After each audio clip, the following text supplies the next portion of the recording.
हमारे चैनल को जरूर सब्सक्राइब कर लीजिए, क्योंकि हम कम समय में ज़्यादा से ज़्यादा और बेहतर जानकारी जो है वो आप तक पहुंचाते हैं। फ्रेंड्स, एक बात आपको और बताना चाहूँगा वीडियो की शुरुआत में ही। देखिए फ्रेंड्स, आपको हर कोई अपने चैनल पे सिर्फ सीधी सी बात बता देगा कि इस तरह से विंडो होती है, लेकिन आपको कोई इस टाइप की वीडियो नहीं बताएगा कि ये एरर भी इसमें आते हैं। देखिए फ्रेंड्स, हमारे पास जो ये कंप्यूटर है, मैं आपको बता दूं कि ये आज से 15 साल पुराना कंप्यूटर है और उसमें विंडो एक्सपी थी।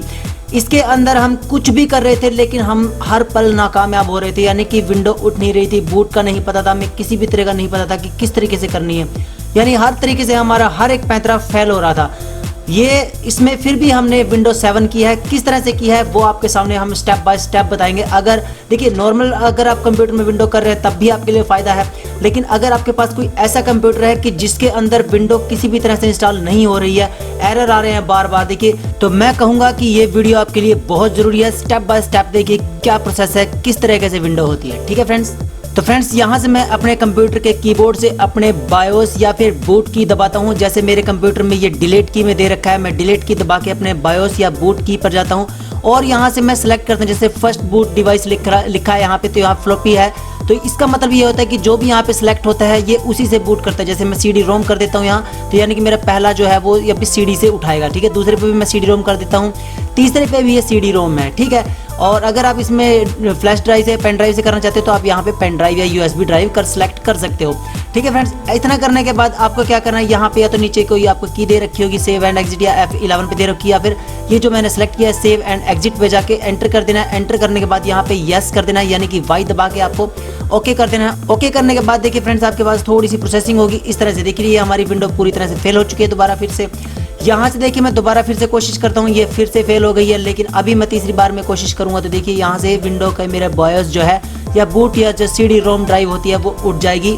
ये देखिए आपके सामने मेरे पास ये इंटरफेस आया और बूट फ्रॉम ये CD रोम से। ठीक है, अभी यहाँ से मैं ये देखिए प्रेस एनी की टू बूट फ्रॉम CD और DVD रन, तो यहाँ से आप कोई भी की दबा के, जैसे कीबोर्ड से कोई भी की दबा सकते हो, यानी कि स्पेस एंटर ABCDEF जो कोई भी दबा सके, आप इसको यहाँ से विंडो करने की परमिशन दे सकते हो। तो फ्रेंड्स यहाँ से हमारा जो है टोटली प्रोसेस स्टार्ट हो जाता है और 5-6 मिनट के बाद देखिए फ्रेंड्स आपके पास यहाँ पे विंडो का जो स्टार्टअप है यानी कि जो सेटअप है वो आ जाएगा। इस तरह का इंटरफेस आएगा। यहाँ से आप अपनी लैंग्वेज को सिलेक्ट कर सकते हैं। यहाँ नीचे जो राइट साइड के कॉर्नर में नेक्स्ट दे रखा है, इस पर आपको क्लिक करना है। क्लिक करने के बाद देखिए आपके पास यहाँ पे इंस्टॉल नाउ का ऑप्शन है, आपको यहाँ पे क्लिक कर देना है। क्लिक करने के बाद ये देखिए सेटअप स्टार्टिंग का ऑप्शन आपके पास देखने को मिलेगा कि यहाँ से आपको अपना विंडो का वर्जन चूज करना है, यानी आप कौन सी विंडो अपने पीसी में इंस्टॉल करना चाहते हैं। जैसे मैं प्रोफेशनल यूज़ करना चाहता हूँ, प्रोफेशनल करूँगा इसमें, तो मैं प्रोफेशनल को सिलेक्ट करके यहाँ से नेक्स्ट कर देना और यहाँ से आपको simply I accept and agreement वाले लाइसेंस पे क्लिक करना है। क्लिक करने के बाद नेक्स्ट कर देना है। नेक्स्ट करने के बाद ये इंटरफेस आपके पास आएगा, तो यहाँ से आपको नीचे वाला ये वाला सेलेक्ट करना है। सेलेक्ट करने के बाद देखिए यहाँ पे सारे के सारे पार्टीशन आपके आ चुके हैं, जो इस पीसी में इंस्टॉल थे या जो पार्टीशन बने हुए थे, जैसे ABCDEF या जो भी आपके इस पीसी में बने हुए हैं। अगर आप इनको यहीं से यहीं रिपेयर करना चाहते हैं, दोबारा करना चाहते हैं विंडो, तो ठीक है, नहीं तो अगर आप इनको डिलीट करके दोबारा से पार्टीशन बनाना चाहते हैं तो देखिए यहाँ पे ऑप्शन है फॉर्मेट का। तो यहाँ से जैसे हम किसी अपनी पेन ड्राइव को भी फॉर्मेट करते हैं उसी प्रकार से यहाँ पे हमारा पार्टीशन जो है फॉर्मेट हो जाएगा। इसी प्रकार से आप सभी को यहाँ पे फॉर्मेट कर सकते हो। तो रही बात फ्रेंड्स 3 नंबर या 4 नंबर यानी कि पार्टीशन D और EF डिलीट करने की, जैसे मैंने इसमें सारे किए हैं, तो मुझे तो अपनी पूरी हार्ड ड्राइव डिलीट करनी थी इसलिए मैंने किए हैं। आप ऐसा करने से पहले एक बार देख लेना कि आपको पूरी हार्ड ड्राइव फॉर्मेट करनी है या फिर आपको कोई मेन पार्टीशन यानी कि C ड्राइव डिलीट करनी है। देखिए मैं आपको दिखा रहा हूँ, जैसे अपने डिस्प्ले पर आप देख पा रहे हैं यहाँ पे, अगर आपने अपने 3 नंबर और 4 नंबर पार्टीशन को डिलीट किया है तो वहाँ से आपके कंप्यूटर से ये D और E पार्टीशन डिलीट हो जाएंगे, यानी कि जैसे मेरे कंप्यूटर से D और E पार्टीशन जो है वो डिलीट हो जाएंगे। अगर आप इन सबको डिलीट करना चाहते हैं, आप अपने कंप्यूटर की पूरी हार्ड ड्राइव को डिलीट करना चाहते हैं, तभी आप इन सभी पार्टीशन को डिलीट करना, नहीं तो आप अपने C के पार्टीशन को ही डिलीट करना।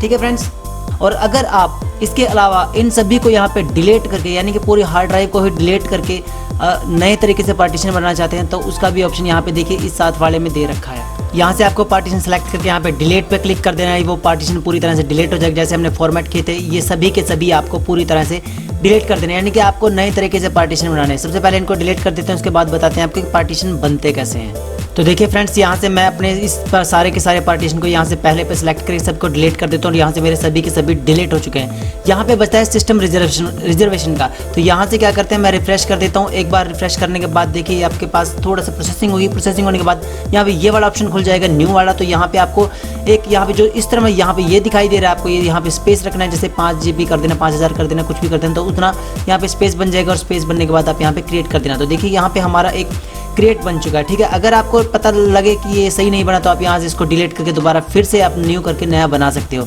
ठीक है। लेकिन हमें एक ही चाहिए क्योंकि 40 GB की विंडो होती है, तो वो करनी है हमें। तो यहाँ से नेक्स्ट कर दें। नेक्स्ट करने के बाद देखिए इंस्टॉलिंग विंडो का प्रोसेस हमारे यहाँ पे स्टार्ट हो चुका है। की तरफ गया मैं यहाँ से फास्ट फॉरवर्ड कर देता हूँ। उसके बाद ये विंडो की फाइलें जो है वेरीफाई होंगी। तो जैसे ही आपका पहला स्टेप कंप्लीट होगा, ये मैंने फास्ट फॉरवर्ड करके रखी हुई, तो यहाँ से ये वाला इंटरफेस आपके सामने आएगा। यहाँ से यानी कि आपको थोड़ी सी सेटिंग करनी है। सेटिंग करने के बाद आपकी विंडो पूरी तरह से प्रिपेयर हो जाएगी।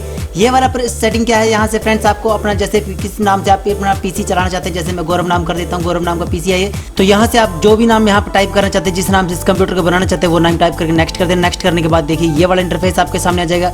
यहाँ पे अगर आप इसमें पासवर्ड लगाना चाहते हैं अकाउंट का, ठीक है, तो आप पासवर्ड लगा सकते हैं। यहाँ से सेट कर सकते हैं, टाइप है पासवर्ड, नीचे रीटाइप। और यहाँ तीसरे वाले ऑप्शन में आपको एक ऐसा हिंट टाइप करना है, यानी कि आप कभी इन फ्यूचर में आप अपना पासवर्ड भूल जाएं तो यहाँ से आप उस हिंट को, जैसे कि मैं अपना नाम हरकेश या फिर कोई गवर्नमेंट स्कूल या फिर किसी अपने फ्रेंड का नाम यहाँ पे टाइप कर सकता हूँ। तो जब भी मैं अपना पासवर्ड भूल जाऊं तो मुझे ये हिंट देगा कि आप उस हिंट को टाइप कीजिए जो आपने उस समय पासवर्ड लगाया था। तब आप यहाँ पे वो टाइप कर दे तो आपका पासवर्ड जो है वो रीसेट हो जाएगा या फिर खुल जाएगा।